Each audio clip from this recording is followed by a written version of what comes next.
आज बातमी अपघाताची। भारतीय हवाई दलाचं स्वदेशी बनावटीचं तेजस या लढाऊ विमानाचा अपघात झालाय। दर 2 वर्षांनी भरणाऱ्या दुबई एअर शो दरम्यान प्रात्यक्षिक दाखवताना हे विमान कोसळलं असून विमान अपघातात फायटर पायलटचा मृत्यू झालाय। शुक्रवारी दुपारी 2:15च्या सुमारास दुबईच्या अल मक्तूम आंतरराष्ट्रीय विमानतळानजीक ही घटना घडली आहे। या अपघाताच्या चौकशीसाठी भारतीय वायुदलानं कोर्ट ऑफ इन्क्वायरीची घोषणा केली आहे। तेजस विमानाचा हा दुसरा अपघात असून यापूर्वी 2024 साली राजस्थानच्या पोखरण इथं युद्धाभ्यासादरम्यान पहिलं तेजस विमान कोसळलं होतं। दुबईच्या अल मक्तूम या विमानतळानजीक हा अपघात झालेला आहे। लाईट कॉम्बॅट व्हेकल या प्रकारातलं हे तेजस विमान असून संपूर्ण देशी बनावटीचं हे विमान आहे। 2016 साली भारतीय हवाई दलात या विमानाचा समावेश करण्यात आला। भारतीय वायुदलात तेजस विमानाच्या 2 स्क्वॉड्रन्स सध्या तैनात आहेत। दुबईत भारतीय फायटर पायलट जेटचा अपघात झालाय। दुबईच्या एअर शो दरम्यानची ही घटना आहे। विमान कोसळून वैमानिकाचा मृत्यू झालाय। दुबईत दर 2 वर्षांनी होणाऱ्या एअर शो दरम्यान प्रात्यक्षिक दाखवताना हा अपघात झालाय। दुपारी 2:15च्या सुमारास ही घटना घडली आहे। 2 दिवसांपूर्वी याच विमानाने यशस्वी उड्डाण केलं होतं, तर आज झेप घेताच हे विमान कोसळलं आणि पायलटचा या अपघातात मृत्यू झालेला आहे। या संदर्भात बोलण्यासाठी आपले प्रतिनिधी रामराजे आपल्यासोबत आहेत। रामराजे, या विमानाच्या अपघाताची आता कोर्ट ऑफ इन्क्वायरी करण्यात येणार आहे, मात्र भारतीय वायुदलाकडनं या संदर्भात काही माहिती मिळते का? कुणाच्या चुकीमुळे हा अपघात झालाय? काही प्राथमिक चौकशीतून निष्कर्ष समोर आले आहेत का? तो विनोद, घटना खूप मोठी आहे आणि जो एअर शो होता तर त्या दरम्यानच ही घटना घडलेली आहे। परंतु यामध्ये अद्यापही हा अंदाज लावता येत नाही की नेमकी चूक कोणाची होती, कारण अशा प्रकारे आपण जर बघितलं तर टेक ऑफ घेतल्याबरोबर ते लगोलग खाली आलेलं आहे एअरक्राफ्ट, आणि त्यामुळेच नेमकं चूक कोणाची होती, टेक्निकल काही प्रॉब्लेम होता का, या संदर्भामध्ये आता डिटेलमध्ये तपास करणे गरजेचं आहे। परंतु हा जो एअर शो होता, दुबईचा एअर शो 1989 पासून इथे एअर शोज होतात आणि एअरस्पेस कंपनी असतील, एअरलाईन्स असतील, एअरफोर्स असतील आणि वेगवेगळ्या टेक्नॉलॉजी कंपनी असतील, विमान आहे, हेलिकॉप्टर आहे आणि वेपन सिस्टीम असलेले संपूर्ण प्रदर्शनी जी आहे ती इथे भरते। त्यामुळे हा जगातलं सर्वात मोठं मार्केट असं म्हणावं लागेल की इथे खुलं होतं आणि भारतानं HAL यावेळेस पहिल्यांदाच इथे पार्टिसिपेट केलं गेलं होतं। 2 दिवसापूर्वी सुद्धा इथे अशाच प्रकारचा एअर शो झाला होता, तेव्हा राजनाथ सिंग आणि बाकीचे काही नेते होते महत्वाचे।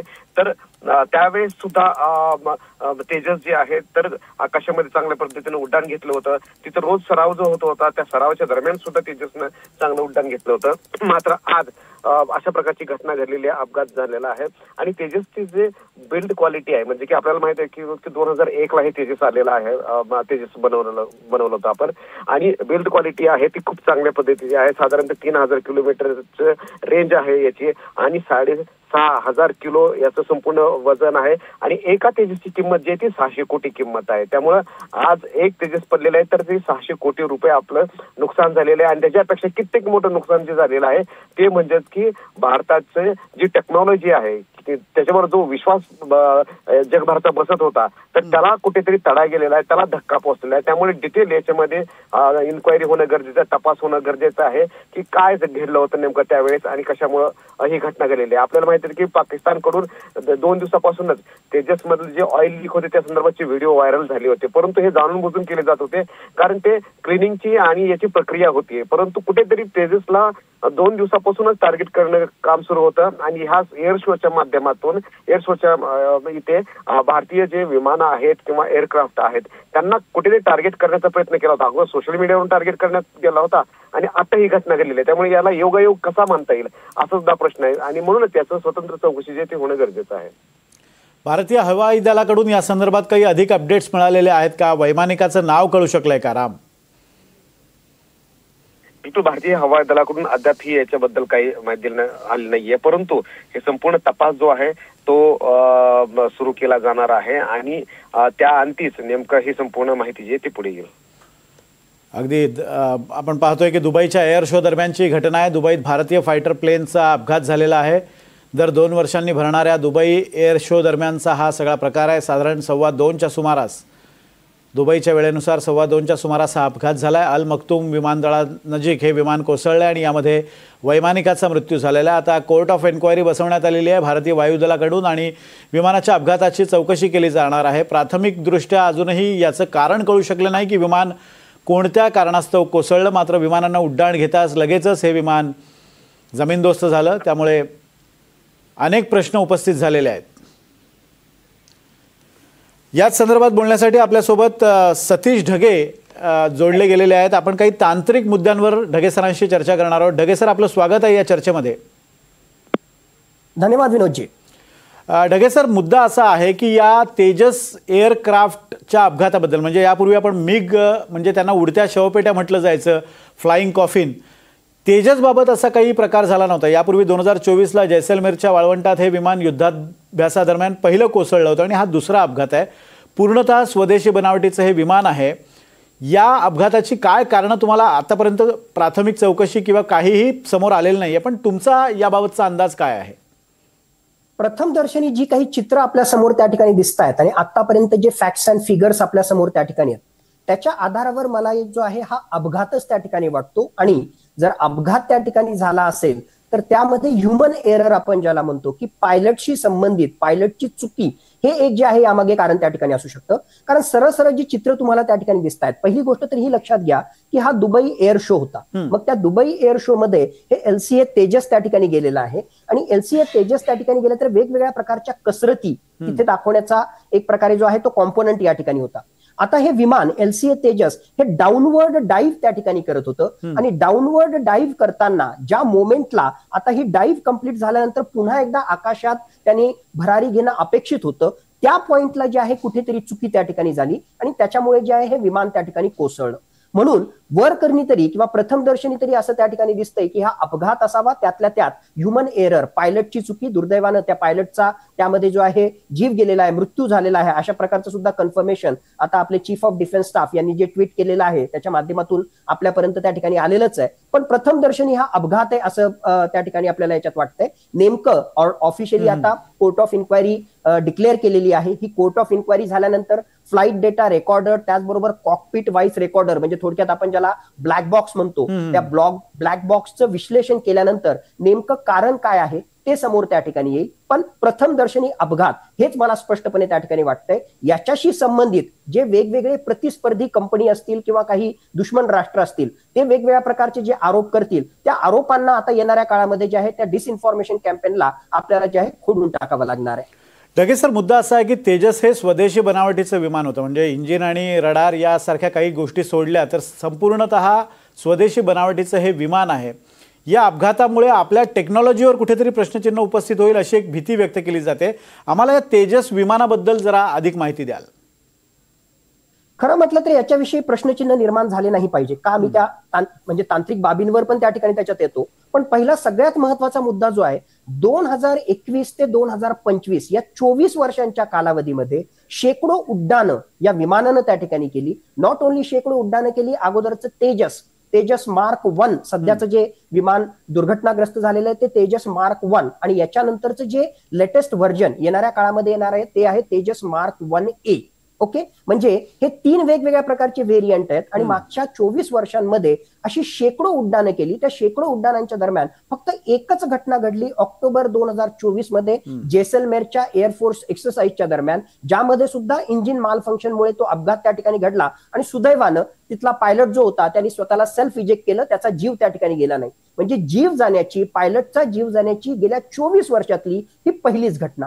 मग अशा प्रकारचं जबरदस्त त्याचं सेफ्टी रेकॉर्ड त्या ठिकाणी असेल तर कोणी जे आहे त्याच्या विषयी, त्याच्या केपेबिलिटी विषयी, क्षमतेविषयी, त्याच्या सेफ्टी विषयी प्रश्नचिन्ह निर्माण करणं हे माझ्या मते त्या ठिकाणी चुकीचं ठरू शकतं. दुसरी महत्वाची गोष्ट, यस, भारतीय बनावटीचं आहे आणि म्हणूनच कित्येक जणांच्या डोळ्यामध्ये ते खूपच त्या ठिकाणी असेल आणि त्या अनुषंगाने येणाऱ्या काळामध्ये जे आहे डिसइन्फॉर्मेशन कॅम्पेन याच्याशी संबंधित असू शकतं. जसं तुम्ही राईटली पॉइंट आउट केलं, याचा सर्वात महत्वाचा एक जो कॉम्पोनंट आहे तो म्हणजे इंजिन. GE कंपनी जी आहे त्या GE कंपनीनं, जी अमेरिकेची कंपनी आहे, त्या जनरल इलेक्ट्रिक कंपनीनं याच्याशी संबंधित इंजिन आपल्याला दिलेलं आहे आणि आपल्याला सगळ्यांना माहित आहे की मागच्या कित्येक वर्षांपासून अमेरिकेनं आपल्याला अॅग्री तर केलं होतं पण डिले करत करत करत शेवटी ते GE इंजिन आपल्याला मिळालेलं आहे. म्हणूनच हा LCA तेजस प्रोजेक्ट जो आहे तो एवढा त्या ठिकाणी रखडला होता. याच्या टेक्निकल बाबीविषयी जर बोलायचं असेल तर जसं नावामध्येच आहे लाईट कम्बॅट एअरक्राफ्ट, वजनानं अत्यंत हलकं अशा प्रकारचं हे विमान त्या ठिकाणी आहे. आणि हे वजनानं का हलकं? कारण याला जी मॅन्युव्हेरेबिलिटी लागते, म्हणजे थोडक्यात हे युद्धभूमीवर जे आहे याला परफॉर्म करायचंय, म्हणजे हाय अल्टिट्यूडवर जाता आलं पाहिजे, कमीत कमी वेळेमध्ये त्याला उंची गाठता आली पाहिजे. त्याचबरोबर डॉग फाईट म्हणजे समोरच्या दुश्मन राष्ट्राच्या विमानाशी ज्यावेळेस याची फायटिंग होते त्यावेळेस त्याच्यामध्ये ती फ्लेक्झिबिलिटी, त्यामध्ये ती एजिलिटी, त्यामध्ये ती मॅन्युव्हेरेबिलिटी असावी, म्हणून याचं वजन जे आहे ते कमी होतं. याच्याशी संबंधित जे आहे ऍडव्हान्स्ड असं एव्हिओनिक्स याच्यामध्ये आहे. रडार सिग्नेचर कॅप्चर होऊ नये म्हणून वेगवेगळ्या प्रकारचे स्टिल्थ फीचर, म्हणजेच एक प्रकारे जे आहे दुश्मनाच्या रेडार पासून जे आहे स्वतःला वाचवण्यासाठी अशा प्रकारचे स्टिल्थ फीचर सुद्धा त्या ठिकाणी आहे. एकूणच याची रचना अशा प्रकारे आहे की ज्याच्यामुळे जास्तीत जास्त फ्लेक्झिबिलिटी त्या ठिकाणी प्राप्त व्हावी. युद्धभूमीवर जे आहे सिंगल इंजिन असणारं आणि सिंगल पायलट असणारं अशा प्रकारचं हे LCA तेजस त्या ठिकाणी त्याच्यात आहे. त्यामुळे जर इन टर्म्स ऑफ टेक्निकॅलिटी जर आपण त्या ठिकाणी पाहिलं तर नक्कीच अत्यंत अत्याधुनिक अशा प्रकारचं हे विमान त्या ठिकाणी मानलं जातं. आणि दुर्दैवानं जर समजा पायलटच्या चुकीमुळे किंवा दुसऱ्या कुठल्या फॅक्टरमुळे जर अपघात त्या ठिकाणी झाला असेल तर त्याचा दोष हा आपल्याला नक्कीच LCA तेजसवर देता येणार नाही. आणि मागच्या 24 वर्षामध्ये पाहिलं, मागच्याच काही दिवसांमध्ये आपण पाहिलं की सुरुवातीला बँगलोरमध्ये जे आहे याचं निर्मिती त्या ठिकाणी होत होती आणि आता आपल्या महाराष्ट्रातल्या ओझरमध्ये, नाशिकमध्ये सुद्धा जे आहे सेकंड प्रोडक्शन लाईन जी आहे त्याची ओपन त्या ठिकाणी झालेली आहे. येणाऱ्या 10 वर्षामध्ये आता Mark 1A म्हणजे याच्यापेक्षा सुद्धा अत्याधुनिक अशा प्रकारचं एव्हिओनिक्स आणि बाकीच्या गोष्टी असणारं विमान जे आहे ते आपल्याला येणाऱ्या 10 वर्षामध्ये पाहायला मिळणार आहे. अशा प्रकारचे 220 तेजस एअरक्राफ्ट हे भारतीय एअरफोर्समध्ये त्या ठिकाणी सामील होणार आहे. फ्लाय बाय वायर म्हणजे थोडक्यात काय, हे जे Mark 1 विमान तेजस Mark 1 जे आहे त्याच्यामधली टेक्नॉलॉजी जी आहे फ्लाय बाय वायर, म्हणजे मॅन्युअल कंट्रोलच्या माध्यमातून हे विमान त्या ठिकाणी पायलट चालवत नाही, तर तो जो इन्स्ट्रक्शन देतो तो कॉम्प्युटरच्या माध्यमातून हे सगळे त्या ठिकाणी जातात. तर त्याच्यामुळे फ्लाय बाय वायर टेक्नॉलॉजी त्या ठिकाणी असेल, बाकी अत्याधुनिक अशा प्रकारचे ऍडव्हान्स्ड एव्हिओनिक फीचर त्या ठिकाणी त्याचे असतील, स्टिल्थ फीचर्स असतील. या सगळ्याच अनुषंगाने पाहिलं तर जे आहे LCA आज घडीला जगातल्या त्याच्या कंपॅरेटिव्ह जे बाकीचे चायना किंवा वेस्टर्न नेशन्सचे जे विमान आहेत त्यांच्या तोड विमान आहे याविषयी कोणाच्याही मनामध्ये शंका नसावी. आणि नेमका तोच जो आहे बाकीच्या दुश्मन राष्ट्रांच्या डोळ्यामध्ये खुपणारा तोच प्रकार असावा, म्हणून घातपाताची शक्यता सुद्धा एक थेरॉटिकल पॉसिबिलिटी आज घडीला आपल्याला जे आहे ती रूल आउट त्या ठिकाणी करता येत नाही. तुम्ही घातपाताच्या शक्यतेबद्दल बोललात, त्याबद्दल आपल्याला बोलायचंच आहे, पण तुम्ही आता जो उल्लेख केला की अनेकांच्या डोळ्यात ही टेक्नॉलॉजी खुपते, कारण भारत ज्या पद्धतीनं हवाई क्षेत्रात प्रगती करतोय ते पाहता अनेकांच्या डोळ्यात, विशेषतः भारताच्या शत्रू राष्ट्रांच्या डोळ्यात ते खुपतंय.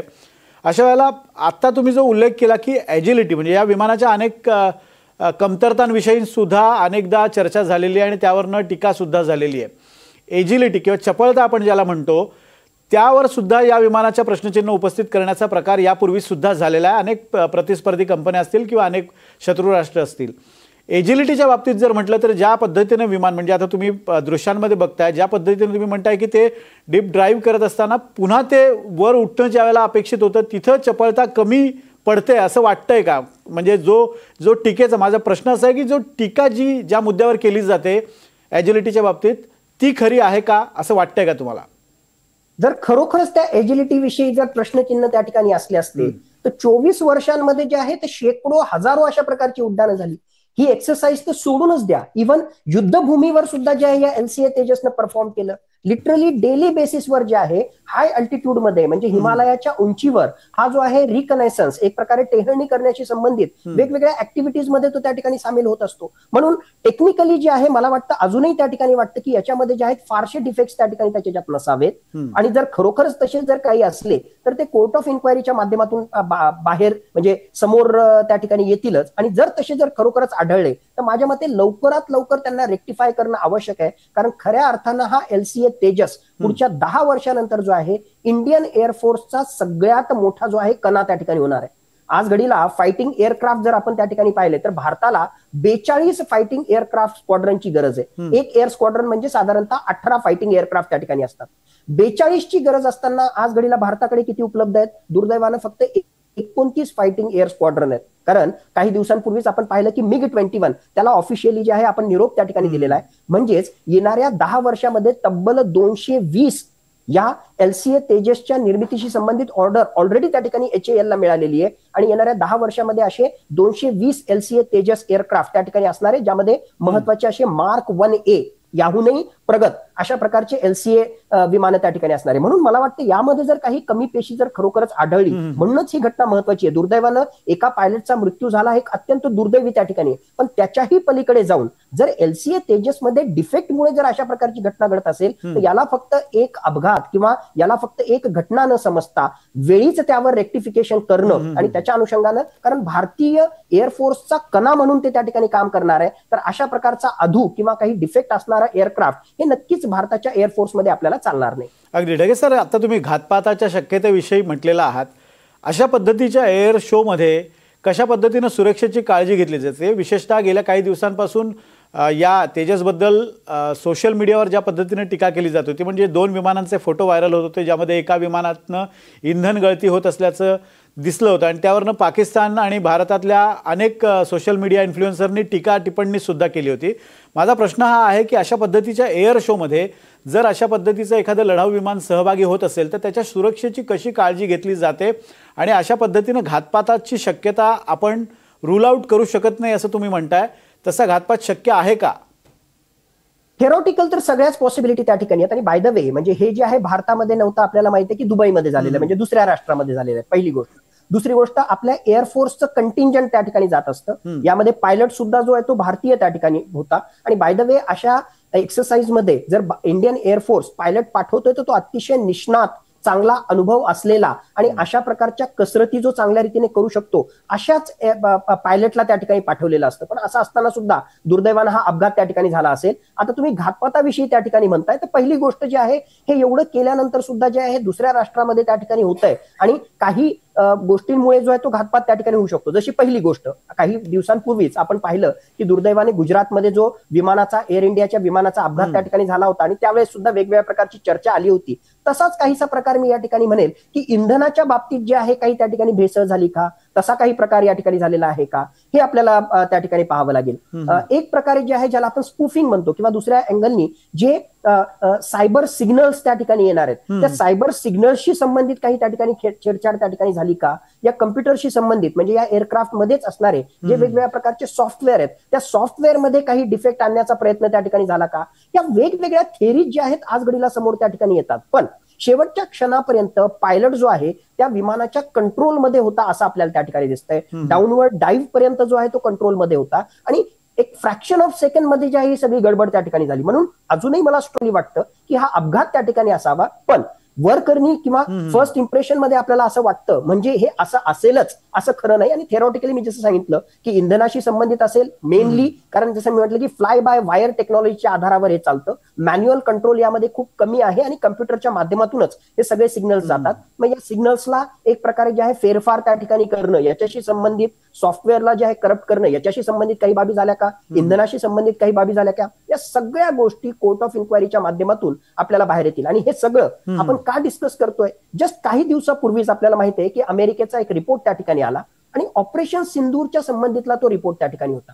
आपणही चर्चा, आपल्याही चॅनलवर त्या ठिकाणी आपण चर्चा केली होती की मुळात ऑपरेशन सिंदूरमध्ये भारताच्या एअरफोर्सनं जबरदस्त कारवाई केल्यानंतर सुद्धा वेस्टर्न मीडियामध्ये अशा प्रकारचा एक प्रकारे जे आहे प्रोजेक्शन त्या ठिकाणी करण्यात आलं की भारताचं राफेल जे आहे एक प्रकारे पाकिस्तान विरुद्ध यशस्वी झालं नाही, ते राफेल खाली पाडलं गेलं. यामध्ये जे आहे हा एक कॉम्पोनंट आणि दुसरा component S-400 air defence system, याच्याविषयी सुद्धा जे आहेत प्रश्नचिन्ह निर्माण करण्यात आले. का? कारण रशियन बनावटीची हत्यारं किंवा रशियन बनावटीचे अशा प्रकारचे एअरक्राफ्ट किंवा एअर डिफेन्स सिस्टम हे भारत जर घेत असेल तर जगाला त्यांचा असा मेसेज देण्याचा प्रयत्न त्या ठिकाणी की रशियन बनावटीची जी आहेत ही सगळी शस्त्रास्त्र किंवा ही सगळी जी आहेत सामुग्री काही कामाची नाही. वेस्टर्न कंट्रीज कडून, अमेरिकेकडून तुम्ही जर घेतली तर ते फायद्याचं ठरू शकतं. आणि अमेरिकेकडून घेतलेली अशी काही विमानं असतील किंवा चायनाकडून घेतलेली काही सिस्टम जी असेल ती बघा पाकिस्ताननं किती यशस्वीपणे त्या ठिकाणी त्यांनी काम केलं आणि भारताच्या विरुद्ध त्यांनी ती वापरली. आता अशा प्रकारचा जो आहे प्रोपोगेंडा, एक चुकीचा प्रोपोगेंडा जो आहे त्यांनी का सेट केला, कारण यामध्ये खूप मोठ्या प्रमाणामध्ये जे आहे अर्थकारण आहे.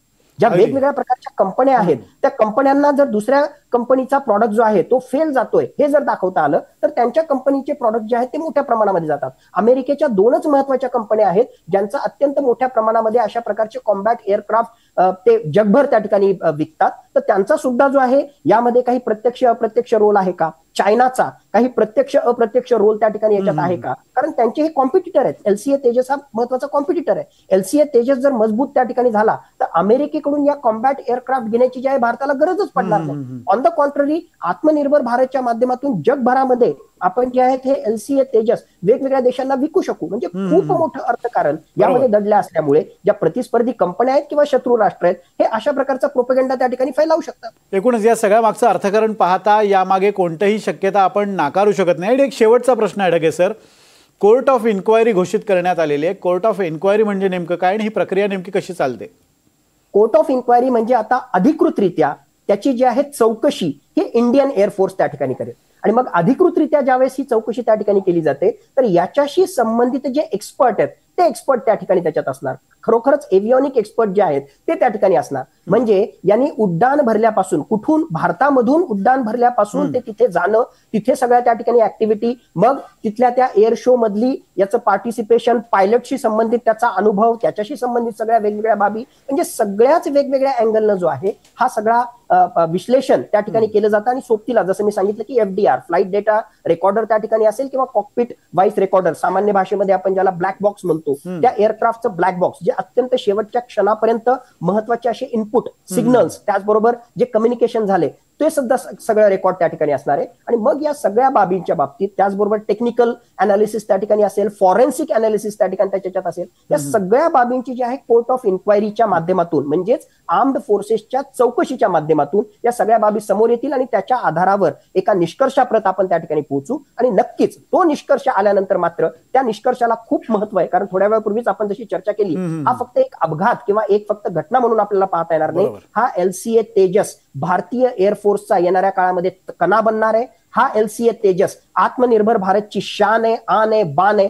हा LCA तेजस भारताला भविष्यामध्ये जे आहे इकॉनॉमीच्या पॉईंट ऑफ व्ह्यूनं प्रचंड प्रमाणामध्ये विदेशी डॉलर सुद्धा मिळवून देणार आहे. अगदी आज सर्वाच दृष्टीने ही चौकशी महत्वाची आहे. त्यामुळे या चौकशीतून नेमके काय निष्कर्ष निघतात ते पाहणं महत्वाचं असेल. ढगे सर, धन्यवाद आपण केलेल्या विश्लेषणाबद्दल आणि जी माहिती दिली त्याबद्दल. आपण बघतोय की एक अतिशय महत्वाच्या अशा टप्प्यावर आता ही चौकशी येणार आहे आणि या चौकशीतून काय निष्कर्ष निघतात त्यावर अनेक गोष्टी अवलंबून असणार आहे.